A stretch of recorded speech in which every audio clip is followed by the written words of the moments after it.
Steve Fulp spent 8 years piloting the Prime Minister's plane before retiring from the Air Force to look for opportunities abroad. 3 years ago, he moved to China to fly for a mainland airline. A new lifestyle wasn't the only drawcard. I'm getting more than twice what I was getting in the Air Force in Australia, and my airline pays one of the lowest of all the ones in China. Experienced pilots like Steve are being offered up to triple their home country's salary to work in China's booming aviation industry. The country's air traffic is set to quadruple over the next 20 years. There are currently more than 50,000 pilots in China and thousands more enrolled in pilot schools. That's always been my dream, fly the airplane.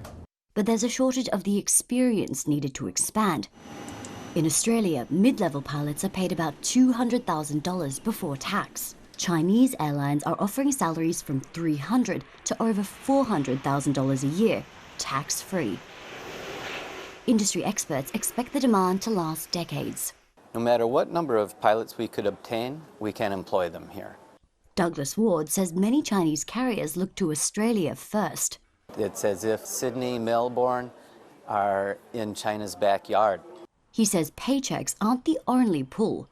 Career progression can be slow in Australia, whereas doors open sooner in China, along with opportunities to upskill. Many foreign pilots recruited to China are sent to this training center in Beijing. As the boom of the Chinese aviation industry continues, we're likely to see more Australian pilots coming to training centres just like this one and sitting in these simulation pods. But it can be a hard landing for some. Pilots often find the culture shock and smog a challenge, as well as the red tape. Transitioning can take up to a year. Steve Fulp says it hasn't been easy, but he has no regrets. Lifestyle over here is very different, but very exciting. It's a good experience for us all.